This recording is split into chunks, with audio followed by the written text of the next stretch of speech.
इधर भारत में बड़ी भयानक ठंड तो इधर विदेश मंत्री जयशंकर ने निकाल दी पाकिस्तान की गर्मी। अमेरिका, पाकिस्तान और यूरोप को अल्टीमेटम, भारत को जो पसंद है वो काम ऐसे ही करता रहेगा। पीएम मोदी ने खुद दी खुली छूट, सिर हिलाने के बजाय अब जवाब देगा भारत। एस जयशंकर का ऐलान, हम झुकेंगे नहीं। देश की जनता हमेशा कहती है अंगूठा छाप नेताओं की जगह कोई पढ़ा लिखा व्यक्ति मंत्री बनेगा तो सबकी बोलती बंद कर देगा। मोदी ने जिंदगी में एक ऐसा निवेश किया जो अब उन्हें भारी ब्याज के साथ सम्मान लौटा रहा है। हम आपसे वादा करते हैं ये रिपोर्ट आपको साल 2023 की सबसे अच्छी रिपोर्ट लगने वाली है। अमेरिका की डींगे, चीन की चालाकी, यूरोप की धमकी और पाकिस्तान की गीदड़ भपकी पर जयशंकर ने भारत का तिरंगा लहरा दिया है। दूसरे विश्व युद्ध के दौरान भारत की गरीबी का फायदा उठाकर अमेरिका ने मजबूरी में भारत में अपने फाइटर प्लेन उतारे।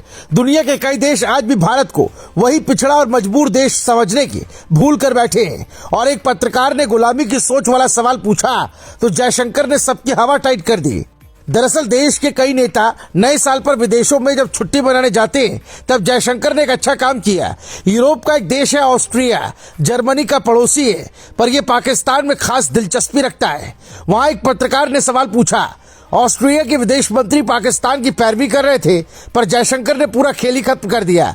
यहां समझना होगा भारत के एक्शन से पूरे यूरोप में हाहाकार क्यों मचा है। दरअसल यूरोप को यह बुरा लग रहा है कि भारत रूस से तेल क्यों खरीद रहा है। भारत के इस फैसले से न सिर्फ यूरोप की अर्थव्यवस्था को चोट पहुंची है, बल्कि कई दादागिरी दिखाने वाले देशों की हेकड़ी भी निकली है। भारत और रूस के बीच बढ़ते संबंध से भारत पीओके की तरफ बढ़ रहा है। ऐसे में पाकिस्तान कई देशों की जी हजूरी कर रहा है। इसलिए पत्रकार ने पाकिस्तान पर एक सवाल पूछा। Before you said you're a diplomat, but several weeks ago you called Pakistan, your neighbor, the epicenter of terrorism. Well, I did it again today without using the word Pakistan. Yes, and this doesn't sound very diplomatic, does it? No, because you are a diplomat doesn't mean you're untruthful.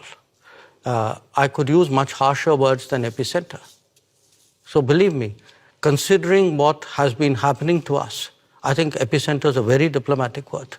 Because this is a country which has attacked the Parliament of India some years ago, which attacked the city of Mumbai, which went after hotels and foreign tourists, which every day sends terrorists across the border. But of so course sometimes when we talk, of course not as a country. Well, if you control your sovereign space, which I believe they do, if the terrorist camps operate in broad daylight in cities with recruitment and financing, can you really tell me that the Pakistani state doesn't know what's going on? Especially if they're being trained in military level combat tactics. So, when we speak about judgments and principles, why don't I hear sharp European condemnation of these practices which have been going on for multiple decades? Does the world have to be concerned that there someday will be a war between India and Pakistan? I think the world has to be concerned that there is terrorism going on and the world often looks away. The world often feels it's not my problem because it's happening to some other country. I think the world needs to be concerned about how sincerely and strongly it takes up the challenge of terror. ऑस्ट्रियाई पत्रकार जोर देकर फिर से पूछता है, बताइए क्या भारत पाकिस्तान के बीच युद्ध होने वाला है। इस पर जो जवाब मिलने वाला था वो पत्रकार के करियर का सबसे तीखा जवाब होने वाला था। Because yeah, sure. Because look, if you pose it the way you do, that's like giving a free pass to terrorism, saying, let's worry about the next consequence of it. I am worried about the terrorism.